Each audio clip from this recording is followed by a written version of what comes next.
નમસ્તે દોસ્તો, રામ રામ, જય શ્રી કૃષ્ણ. કેમ છો બધા? મજામાં? સ્વાગત છે તમારું અમારી YouTube channel Dhruvisha life and beauty. દોસ્તો, આજે ઘરે ગોયણીઓનો પ્રોગ્રામ છે, તો મહેમાન આવવાના છે અને તેમના માટે રસોઈ બનાવવાની છે. રસોઈમાં ખીચડી, મરચાં, છાશ અને શીરો જ બનાવવાનું હોય છે ગોયણીઓની અંદર. તો ખીચડી જે છે એ ચૂલે બનાવવા માટે મૂકી દીધી છે. હજી સુધી મહેમાનમાં કોઈ આવ્યું નથી અને આજે લાભ પોચમ છે તો દુકાનની અંદર પણ આપણે મુહૂર્ત કરવાનું છે, તો તે પણ કરવું છે. અને ખીચડી મૂકી દીધી છે અને મેરેજ સિઝન પણ સ્ટાર્ટ થઈ ગઈ છે તો અપોઇન્ટમેન્ટો પણ વધારે છે. તો આખો દિવસ મારો તો મોસ્ટલી ટાઈમ સલોનમાં જ જવાનો છે.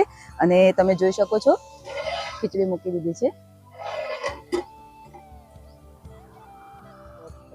મમ્મી, ખીચડી તો મૂકી દીધી. હવે શું બનાવવાનું રહ્યું? આપણે મરચો ને જ બનાવવાનું રહ્યું ને.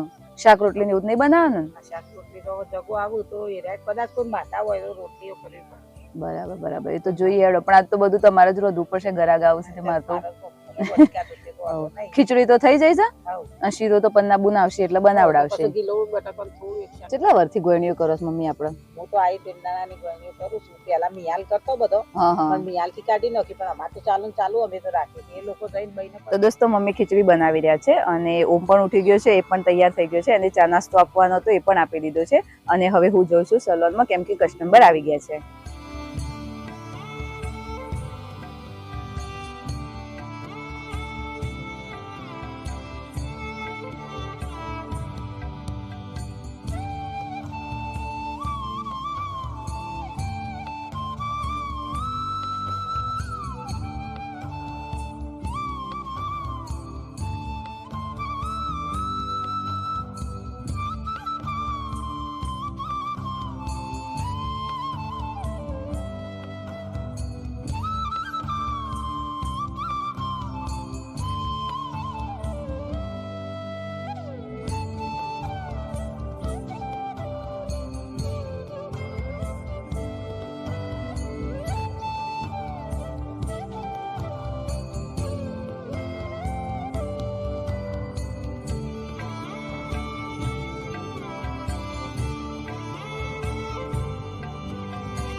મારે વસ્તી સારી નથી વસ્તી કે દયનું કરું તમે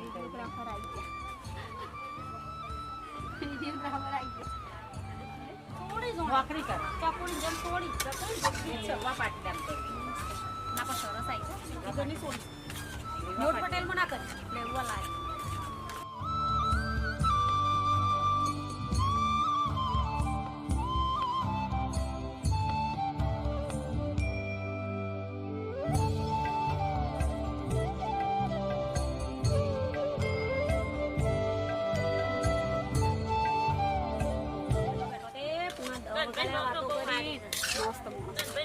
વાતો કરીને તો જઉં તો મારા પાસે બેઠેલો તે વાતો કરો જેની જેની કપનો કાઢવું પડશે પછી કે પાલક કબાટ ઉપર પડી તો મોટી આ રસોઈ એવું કરું છો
બીજો બીજા લેજો બેવ બસ બીજો બીજો નીચે બીજા બીજા આ કોતી થાય કોઈ બીજા તું આલુ બીજા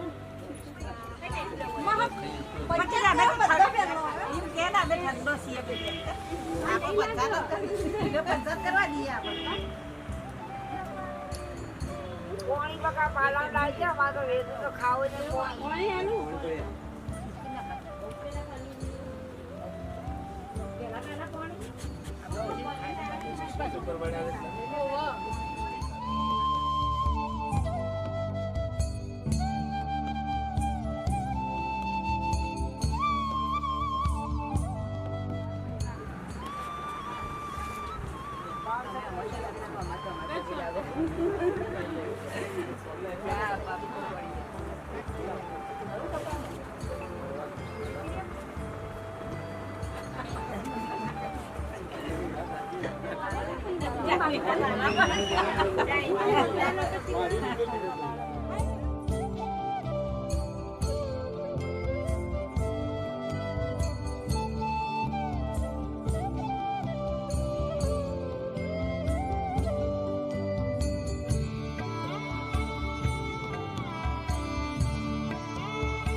દોસ્તો આજની બ્યુટી ટિપ્સમાં આપણે વાત કરવાના છીએ ડ્રાય સ્કિન વાળાઓએ શિયાળામાં કઈ કઈ બાબતો ધ્યાનમાં રાખવી.